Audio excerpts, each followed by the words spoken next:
Big fight ವಿಶೇಷ. ನಾನು ರಮಾಕಾಂತ್. ದೇಶದಲ್ಲೇ ಕರ್ನಾಟಕ ತಲಾ ಆದಾಯದಲ್ಲಿ ನಂಬರ್ 1 ಆಗಿದೆ. ಹಣಕಾಸು ಇಲಾಖೆ ಕೊಟ್ಟಿರ್ತಕ್ಕಂಥ ಮಾಹಿತಿ, ಕೇಂದ್ರದಲ್ಲಿ ಸದನದಲ್ಲಿ ಕೊಟ್ಟಿರ್ತಕ್ಕಂಥ ಮಾಹಿತಿ ಇದು. ಕರ್ನಾಟಕ ತಲಾ ಆದಾಯದಲ್ಲಿ ನಂಬರ್ 1 ಆಗಿದೆ. ಕರ್ನಾಟಕ ಬಿಟ್ಟರೆ 2ನೇ ಸ್ಥಾನದಲ್ಲಿ ತಮಿಳುನಾಡಿದೆ ಅಂತ. ತಮಿಳುನಾಡು 2ನೇ ಸ್ಥಾನದಲ್ಲಿದೆ ತಲಾ ಆದಾಯ. ಒಂದು ರಾಜ್ಯ ಅಂತ ಬಂದಾಗ ರಾಜ್ಯದಲ್ಲಿ ನಮ್ಮ ಜನಗಳ ತಲಾ ಆದಾಯದ ಲೆಕ್ಕ ಹಾಕೊಂಡಾಗ ನಾವು 2,04,605 ರೂಪಾಯಿ ಕರ್ನಾಟಕದಲ್ಲಿ ಒಬ್ಬ ವ್ಯಕ್ತಿಯ ತಲಾ ಆದಾಯ. ಒಂದು ರಾಜ್ಯ ಒಂದು ವರ್ಷದಲ್ಲಿ ಒಟ್ಟು ಸೇವೆ ಸರಕು ಎಲ್ಲ ಎಷ್ಟು ಉತ್ಪತ್ತಿ ಮಾಡುತ್ತೋ ಅದನ್ನು ದೇಶದ ಆ ರಾಜ್ಯದ ಜನಸಂಖ್ಯೆಯಿಂದ ಭಾಗಿಸಿದಾಗ ಬರ್ತಕ್ಕಂಥ ಮೊತ್ತ ನಾವಲ್ಲಿ ಇಟ್ಕೊಂಡು ತಲಾ ಆದಾಯವನ್ನು ಕನ್ಸಿಡರ್ ಮಾಡ್ತೀವಿ ಅಂತ ನಾನು ಭಾವಿಸಿದ್ದೀನಿ. ಅದೇ ರೀತಿಯಲ್ಲಿ ಒಂದು ದಶಕದಲ್ಲಿ ಲಾಸ್ಟ್ 10 ಇಯರ್ಸಲ್ಲಿ ತಲಾ ಆದಾಯ 93.6% ನಮ್ಮಲ್ಲಿ ಏರಿಕೆಯಾಗಿದೆ. ಏನಕ್ಕೆ ನಾವು ಈ ತಲಾ ಆದಾಯ ಸಬ್ಜೆಕ್ಟ್ ಬಗ್ಗೆ ಮಾತಾಡ್ತಾ ಇದ್ದೀವಿ ಅಂತ ಹೇಳಿದ್ರೆ, ತುಂಬ ಕಾಂಟ್ರಡಿಕ್ಟರಿಯಾಗಿ ಯಾವ ರಾಜ್ಯ ಈ ಥರ ಪುಕ್ಸಟ್ಟೆ, ಬಿಟ್ಟಿ ಈ ಶಬ್ದಗಳನ್ನು ಬಳಸಲಾಗಿದೆ. ನಾನು ಬಳಸಿರೋದಲ್ಲ, ಅದು ಅನೇಕರು ಬಳಸಿದರು. ಈ ಬಿಟ್ಟಿ ಭಾಗ್ಯ ಕೊಟ್ಟರೆ, ಪುಕ್ಸಟ್ಟೆ ಕೊಟ್ಟುಬಿಟ್ರೆ ರಾಜ್ಯ ದಿವಾಳಿ ಆಗಿಬಿಡುತ್ತೆ. ಅಭಿವೃದ್ಧಿ ನೀವೇನು ಮಾಡಿದ್ದೀರಾ? ದೆಹಲಿಯಲ್ಲಿ ಆಮ್ ಆದ್ಮಿ ಅನೇಕ ವಿಚಾರಗಳಲ್ಲಿ ಜನಗಳಿಗೆ ಉಚಿತವಾಗಿ ಒಂದಷ್ಟು ಯೋಜನೆಗಳನ್ನು ಕೊಟ್ಟಿತ್ತು. ಸೇಮ್ ಕರ್ನಾಟಕದಲ್ಲೂ ಕೊಟ್ಟಿದ್ದರು. ಕರ್ನಾಟಕದಲ್ಲಿ ಇದೇನು ಮೊದಲಲ್ಲ. ನಮಗೆ ತಮಿಳುನಾಡು ಅಂತ ಬಂದಾಗ ತಮಿಳುನಾಡಲ್ಲೂ ಕೂಡ ಒಂದು ಮಾಡೆಲ್ ಇತ್ತು. ಇನ್ನು ಕಾಂಗ್ರೆಸ್ನವ್ರು ಕೇಳಿದಾಗ, ರೀ ನಾವು ಅವತ್ತಿಗೆ ಫ್ರೀ ಆಸ್ಪತ್ರೆ ಮಾಡಿದ್ವಿ ರೀ, ಅವತ್ತೇ ಸರ್ಕಾರಿ ಶಾಲೆಗಳು ಮಾಡಿದ್ವಿ ನಾವು, ಅವರು ಮಾತಾಡ್ಕೊಳ್ತಾರೆ. ಅದರ ಅಪ್ಗ್ರೇಡ್ ವರ್ಷನ್ ಆಗಿ ಆಮ್ ಆದ್ಮಿ ಪಾರ್ಟಿ ಬಂದು ಅಂತ ಮಾತಾಡ್ತಾರೆ. ಇಲ್ಲಿ ಹಾಗಾದರೆ ಯಾವುದು ನಿಜ? ಗ್ಯಾರಂಟಿ ಸ್ಕೀಮನ್ನು ತಮಿಳುನಾಡಲ್ಲಿ ಎಲ್ಲರಿಗಿಂತ ಮುಂಚೆ ಇನ್ನೂ ಬೇರೆ ರೂಪದಲ್ಲಿ ಕೊಡ್ತಾಯಿದ್ರು. ಅಲ್ಲಿ ಅಕ್ಕಿ ಫ್ರೀ ಕೊಡ್ತಾಯಿದ್ರು. ಸಂಕ್ರಾಂತಿ ಹಬ್ಬಗಳು ಬಂದಾಗ ಸ್ಯಾರಿ ಫ್ರೀ ಕೊಡ್ತಾರೆ, ಪಂಚೆ ಕೊಡ್ತಾರಲ್ಲಿ, ಇಡ್ಲಿಗಳನ್ನು ಫ್ರೀ ಮಾಡಿದ್ರು, ಕ್ಯಾಂಟೀನ್ಗಳನ್ನು ಫ್ರೀ ಮಾಡ್ಕೊಂಡು ಬಂದರು. ನಮಗಿಂತ ಮುಂಚೆ ಬೇರೆ ಬೇರೆ ರೂಪದಲ್ಲಿ ಅವರಿದ್ದರು. ಸೊ ಈ 2 ರಾಜ್ಯಗಳು ಇಷ್ಟು ಹೊತ್ತಿಗೆ ದಿವಾಳಿಗಳಾಗ್ಬಿಟ್ಟು ಒಂಥರ ಸಾಲ ಮಾಡ್ಕೊಂಡು ಒದ್ದಾಡ್ಬಿಡ್ಬೇಕಾಗಿತ್ತು ಇವತ್ತು. ಅದ್ಯಾವುದು ಆಗದೆ ಜನ ತಲಾ ಆದಾಯ ಈ ಥರ ತೊಗೊಳ್ತಾ ಇದ್ದಾರಲ್ಲ, ಹೇಗೆ? ಹಾಗಾದರೆ ಗ್ಯಾರಂಟಿಗಳ ಬಗ್ಗೆ ಇದ್ದಂಥ ಅಪವಾದಗಳೆಲ್ಲವೂ ಕೂಡ ಸುಳ್ಳ? ಗ್ಯಾರಂಟಿನೇ ಸಾಕ ಹಾಗಾದರೆ ತಲಾ ಆದಾಯಕ್ಕೆ? ಅಕೌಂಟ್ಗೆ ದುಡ್ಡು ಹಾಕ್ತಾ ಇದ್ದರೆ ತಲಾ ಆದಾಯ ಜಾಸ್ತಿ ಆಗುತ್ತೆ, ಇನ್ನೇನ್ರಿ ಆಗುತ್ತೆ? ಕ್ಯಾನ್ ಕ್ಲೈಮ್, ಮಾತಾಡಬಹುದು. ಬಟ್ ಅದೇನಾ? ಎಕನಾಮಿಕಲಿ ಅದು ಯಾವ ರೀತಿಯಲ್ಲಿ ಗಿರಿಕಿ ಹೊಡೆಯುತ್ತೆ ಆದಾಯ ಎನ್ನುವುದು? ಎಲ್ಲ ವಿಚಾರಕ್ಕೆ ಸಂಬಂಧಪಟ್ಟಂತೆ ಡಿಬೇಟ್ ಸ್ಟಾರ್ಟ್ ಮಾಡ್ತಾ ಇದ್ದೀನಿ. ಪಾಲ್ಗೊಳ್ಳೋದಕ್ಕೆ ನಮ್ಮೊಂದಿಗೆ ದಿನೇಶ್ ಹೇರೋಹಳ್ಳಿ ಇದ್ದಾರೆ, ಅಹಮದ್ ವಕ್ತಾರರು. ಸ್ವಾಗತ ನಿಮಗೆ ದಿನೇಶ್ ಹೇರೋಹಳ್ಳಿ ಡಿಬೇಟ್ಗೆ. ಆನಂತರದಲ್ಲಿ ವಿಜಯ್ ಕುಮಾರ್ ಅವರಿದ್ದಾರೆ, BJPಯ ವಕ್ತಾರರು. ಸ್ವಾಗತ ನಿಮಗೆ ವಿಜಯ್ ಕುಮಾರ್ ಅವರೇ. ಇನ್ನು ನಿಖೇತ್ ರಾಜ್ ಮೌರ್ಯ ಅವರಿದ್ದಾರೆ, ಕಾಂಗ್ರೆಸ್ನ ವಕ್ತಾರರು. ಸ್ವಾಗತ ನಿಮಗೆ ನಿಖೇತ್ ಈ ಒಂದು ಡಿಬೇಟ್ಗೆ. ಇನ್ನೊಂದು ಕಡೆಯಲ್ಲಿ ಕೃಷ್ಣರಾಜು ಇದ್ದಾರೆ, ಆರ್ಥಿಕ ತಜ್ಞರು ನಮ್ಮನ್ನು ಜಾಯ್ನ್ ಆಗ್ತಾ ಇದ್ದಾರೆ. ಸ್ವಾಗತ ಕೃಷ್ಣರಾಜು ಅವರ ನಿಮಗೆ ಈ ಡಿಬೇಟ್ಗೆ. ನಮಸ್ಕಾರ. ಫೈನ್. ನಾನು ಮೊದಲಿಗೆ ನಿಖೇತ್ ನಿಮ್ಮನ್ನೇ ಕೇಳಿಬಿಡ್ತೀನಿ ಮೊದಲಿಗೆ. ನಿಖೇತ್, ಈಗ ಒಂದು ಅಳುಕಿತ್ತೋ ಇರಲಿಲ್ವೋ, ವೋಟಿನ ಪರ್ಪಸ್ಸು, ಚುನಾವಣೆ ಗೆಲ್ಲಬೇಕು ಅನ್ನೋ ಪರ್ಪಸ್ಸು, ಇದನ್ನು ಅನೌನ್ಸ್ ಮಾಡಿಬಿಟ್ರಿ. ಚೆನ್ನಾಗಿ ಗೊತ್ತಿರುತ್ತೆ, ಯಾವುದೇ ಒಬ್ಬ ಮುಖ್ಯಮಂತ್ರಿ ಆಗಿದ್ದಂಥವರಿಗೆ ಒಂದು ಪ್ರಣಾಳಿಕೆ ರಚನೆ ಮಾಡಬೇಕಾದಾಗ 5 ಗ್ಯಾರಂಟಿ ಕೊಟ್ಟರೆ ಒಂದು ವರ್ಷಕ್ಕೆ ನನಗೆ 55,000 ಕೋಟಿಯಿಂದ 60,000 ಕೋಟಿ ಬೇಕು ಅನ್ನೋ ಸಾಮಾನ್ಯ ಜ್ಞಾನ ಇದ್ದೇ ಇರುತ್ತೆ. ಇದರಾಚೆಗೂ ಒಂದು ಚಾನ್ಸ್ ತೊಗೊಂಬಿಟ್ರಿ. ನಮ್ಗೆ ಇನ್ನೇನು ದಾರಿ ಇಲ್ಲ. ಇಲ್ಲಿ ಒಂದು ರಾಜ್ಯದ ಮಟ್ಟಿಗೆ ಭ್ರಷ್ಟಾಚಾರ 40% ಇದೆಲ್ಲ ಹೇಳ್ತಾ ಬಂದ್ರಿ. ಅಟ್ ದ ಸೇಮ್ ಟೈಮ್ ನಾವು ಬಂದರೆ ಇದು ಕೊಡ್ತೀವಿ ನೋಡ್ರಪ್ಪ ನಿಮಗೆ ಅಂತ ಹೇಳಿದ್ರಿ. ಹಾಗೆ ಮಾಡ್ಕೊಂಡು ಬರ್ತಾ ಇದ್ದಾರೆ. ಕೆಲವು ಕಡೆ 2-3 ತಿಂಗಳಲ್ಲಿ ಅಕೌಂಟಿಗೆ ಬಿದ್ದಿಲ್ಲ, ಆಮೇಲೆ ಒಟ್ಟೊಟ್ಟಿಗೆ ಬೀಳುತ್ತೆ. ಈ ಥರದ್ದು ದೂರುಗಳ ನಡುವೆ ಇದು ನಾವು ನೋಡ್ತಾ ಬರ್ತಾ ಇದ್ದೀವಿ. ತಲಾ ಆದಾಯದಲ್ಲಿ ಕರ್ನಾಟಕ ದೇಶದಲ್ಲೇ ನಂಬರ್ 1. ಇದು ರಾಜ್ಯ ಕೊಟ್ಟಿರೋ ಅಂಕಿಅಂಶ ಅಲ್ಲ. ರಾಜ್ಯ ಕೊಟ್ಟಿದ್ರೆ ಒಂದು ಅನುಮಾನ ಇಟ್ಕೋಬಹುದಾಗಿತ್ತೇನೋ ನಾವು. ಕೇಂದ್ರದ ಹಣಕಾಸು ಇಲಾಖೆ ಕಡೆಯಿಂದ ಸದನದಲ್ಲಿ ಮಂಡನೆ ಆಗಿರ್ತಕ್ಕಂಥ ಅಂಕಿಅಂಶ ತಮಿಳುನಾಡು 2nd. ಗ್ಯಾರಂಟಿ ಸ್ಕೀಮ್ಗಿದ್ದಂಥ ಅಪವಾದಗಳಿಗೂ ಇವತ್ತು ಕರ್ನಾಟಕ ಈ ತಲಾ ಆದಾಯ ಅಚೀವ್ ಮಾಡಿರೋದಕ್ಕೂ ನಿಮ್ಗೇನಾದರೂ ಲಿಂಕ್ ಕಾಣಿಸ್ತಾ ಇದೆಯಾ? ಇಲ್ಲ, ಖಂಡಿತವಾಗಿಯೂ. ಯಾಕೆಂತಂದರೆ ಭಾಳ ಸರ್ತಿ ಗ್ಯಾರಂಟಿ ಬಗ್ಗೆ ಮಾತನಾಡಬೇಕಾದ್ರೆ BJPಯವರು, ಯಾಕೆಂದರೆ ಸರ್ ನಾನು ಆ ಸರ್ಕಾರ ಬರೋದಕ್ಕಿಂತ ಮುಂಚೆನೂ ಈ ಚರ್ಚೆಗಳಲ್ಲಿ ಭಾಗವಹಿಸ್ತಾ ಇದ್ದೆ, ಮಾಧ್ಯಮಗಳಲ್ಲಿ. ಸರ್ಕಾರ ಬಂದು ಹೊಸದ್ರಲ್ಲೂ ಭಾಗವಹಿಸ್ತಾ ಇದ್ದೆ. ಇವತ್ತು ಕೂಡ ನಾನು ಈ ಒಂದು ಚರ್ಚೆಯಲ್ಲಿ ಭಾಗವಹಿಸಿದ್ದೀನಿ. ಸರ್ಕಾರ ಬರೋದಕ್ಕಿಂತ ಮುಂಚೆ ಮೋದಿಜಿಯವರು ಬಂದು ಈ ದೇಶ ಏನಂತ ಭಾಷಣ ಮಾಡ್ತಾ ಇದ್ರು ಅಂತಂದ್ರೆ, ಇವರು ಎಲೆಕ್ಷನ್ ಗೆಲ್ಲೋದಕ್ಕಾಗಿ ಮಾತ್ರ ಈ ಒಂದು ಸ್ಕೀಮನ್ನು ಅನೌನ್ಸ್ ಮಾಡ್ತಿದ್ದಾರೆ, ಆಮೇಲೆ ಇವ್ರು ಯಾವತ್ತು ಜಾರಿ ಮಾಡಲ್ಲ, ಗ್ಯಾರಂಟಿ ಕೊಡೋಕೆ ಸಾಧ್ಯ ಇಲ್ಲ, ಸುಳ್ಳು ಹೇಳ್ತಿದ್ದಾರೆ ಅಂತ ಮೋದಿಜಿಯವರು ಬಂದು ಭಾಷಣ ಮಾಡ್ತಾ ಇದ್ರು. ಸರ್ಕಾರ ಬಂತು.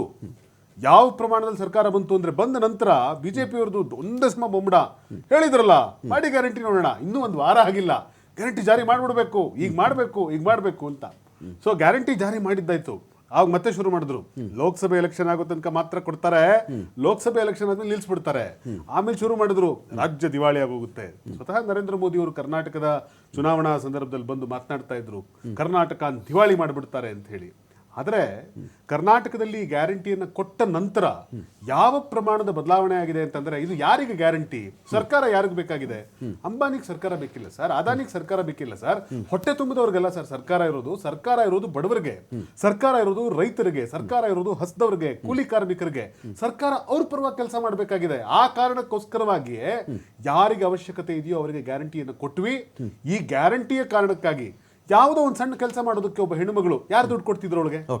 ಅವಳಿಗೆ ಸರ್ಕಾರ ವರ್ಷಕ್ಕೆ 24,000 ರೂಪಾಯಿ ಹಣ ಕೊಡುತ್ತೆ ಅನ್ನೋ ಗ್ಯಾರಂಟಿ ಇರೋದ್ರಿಂದ ಅವಳಿಗೆ ಯಾರಾದ್ರೂ 50,000 ರೂಪಾಯಿ ಸಾಲ ಕೊಡ್ತಾರೆ. ಯಾಕೆಂದ್ರೆ ಗ್ಯಾರಂಟಿ ದುಡ್ಡು ಬರುತ್ತೆ, ತೀರಿಸ್ತಾಳೆ ಬಿಡು ಅಂತ ಹೇಳಿ.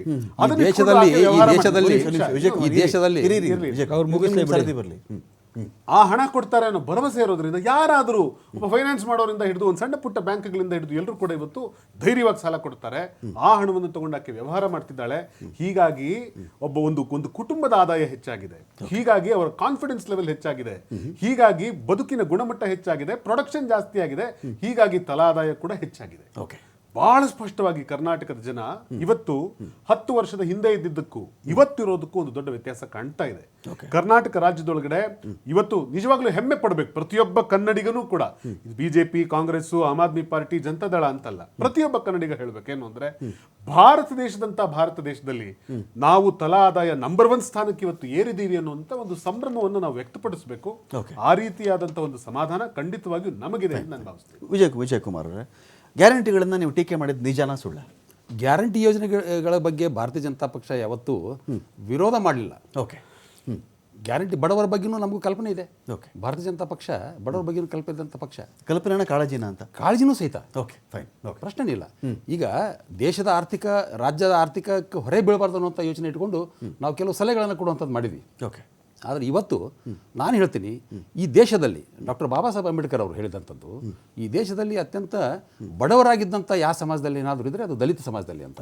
ಈ ದಲಿತ ಸಮಾಜದಲ್ಲಿದ್ದಂಥ ಬಡವರನ್ನು ಮೇಲೆತ್ತು ಸಲುವಾಗಿಯೇ ಒಂದು ಕರ್ನಾಟಕ ರಾಜ್ಯದಲ್ಲಿ ಸಮಾಜ ಕಲ್ಯಾಣ ಇಲಾಖೆ ಅಂತ ಮಾಡಿದರು. ಈ ಸಮಾಜ ಕಲ್ಯಾಣ ಇಲಾಖೆಯಲ್ಲಿ STP TSP ಯಲ್ಲಿದ್ದಂಥ ದುಡ್ಡನ್ನು ಮೊದಲನೇ ಹಂತದಲ್ಲಿ 14,000 ಚಿಲ್ಲರೆ ಕೋಟಿ ರೂಪಾಯಿಯನ್ನು ಇವರು ತೊಗೊಂಡು ಗ್ಯಾರಂಟಿಗೆ ಹಾಕ್ತಾರೆ. ಇವರು ಯಾರಿಗೆ ನ್ಯಾಯ ಕೊಡಕ್ಕೆ ಹೋಗ್ತಾ ಇದ್ದಾರೆ? ಏನು ಬಡವರಿಗೆ ನ್ಯಾಯ ಕೊಡಕ್ಕೆ ಹೋಗ್ತಾ ಇದ್ದಾರೆ? ಇವರು ತಮ್ಮ ಪಕ್ಷದ ಪ್ರಚಾರ ಮಾಡಿಕೊಂಡು ವೇದಿಕೆಯನ್ನು ನಿರ್ಮಾಣ ಮಾಡಿ ಮುಂದಿನ ದಿವಸದಲ್ಲಿ ಮತ್ತೆ ಸರ್ಕಾರ ಬರುವಂಥ ದೂರದರ್ಶಿ ಇಟ್ಕೊಂಡು ಕೆಲಸ ಮಾಡ್ತಾ ಇದ್ದಾರೆ. ನಿಜವಾಗ್ಲೂ ಇವರು ಬಡವರ ಪರವಾಗಿದ್ದಾರೆ. ಹೀಗಾಗಿ ನಾನು ಹೇಳ್ತೀನಿ, ಇಲ್ಲಿ ಟಾಪಿಕ್ಕು ತಲಾದಾಯ, STPS ಅದ್ರ ಬಗ್ಗೆ ಅದೆಲ್ಲ ಮಾಡ್ಕೊಂಡು ಇವ್ರು ಕೇಳ್ತಿದ್ದೀನಿ. ಈಗ ಅವರೇ ಒಂದೇ ಒಂದು ಮಾತು ಕೇಳ್ತಾರೆ. ಈಗ ನಾನು ಇದನ್ನ ಯಾಕಂದ್ರೆ ಹಿಂದಿನ ಡಿಬೇಟ್ಗಳ ನನ್ನ ಅನುಭವ ನಿಮ್ಮ ಮುಂದೆ ಶೇರ್ ಮಾಡ್ಕೊಳ್ತಾ ಇದ್ದೀನಿ, ಅನ್ಯತಾ ಭಾವಿಸ್ಬೇಡಿ. ಈ ಚರ್ಚೆ ಅವತ್ತು ನಾನು ಮಾಡಿದ್ದೀನಿ. ಅವ್ರು ಒಂದೇ ಮಾತು ಹೇಳ್ತಾರೆ, ಈ ಗ್ಯಾರಂಟಿ ಯೋಜನೆಗಳ ವಿಚಾರದಲ್ಲಿ ಇವನು SC, ಇವನು ST, ಇವನು OBC, ಇವನು ಮುಸ್ಲಿಮು, ಇವನು ಕನ್ನಡದವನು, ಹಿಂದೂ, ತಮಿಳ್, ಈ ಥರದ್ದು ನೋಡಿದೀವ ನಾವು.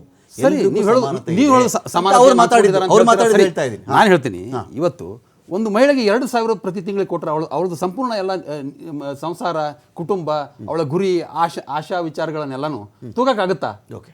ಬರೀ 2,000 ಕೊಟ್ಟರೆ ಆಗುತ್ತಾ? ನಾನು ಹೇಳ್ತೀನಿ, 2,000 ಅಲ್ಲ, ಅದು 5,000 ಕೊಡಿ, ನಮ್ಗೆ ಖುಷಿ ಇದೆ. ಯಾಕಂದ್ರೆ ಒಂದು ಮಾದರಿಯಾಗಿ ಎಲ್ಲಾದ್ರೂ ಮಾಡಿದ್ರ ನೀವು ಇದನ್ನ?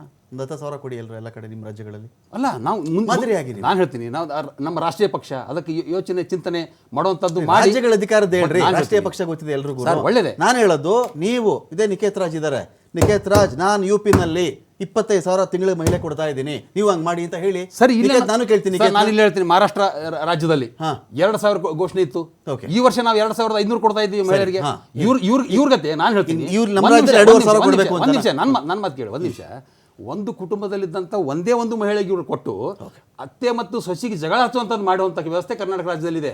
ಆದರೆ ಮಹಾರಾಷ್ಟ್ರದಲ್ಲಿ ನಾವು ಆ ಕುಟುಂಬದಲ್ಲಿದ್ದಂಥ ಪ್ರತಿಯೊಬ್ಬ ಮಹಿಳೆಗೆ ಕೊಡುವಂಥ ವ್ಯವಸ್ಥೆಯನ್ನು 2,500 ಕೊಡ್ತಾ ಇದ್ದೀವಿ, 2,500 ಕೊಡ್ತಾ ಇದ್ದೀವಿ.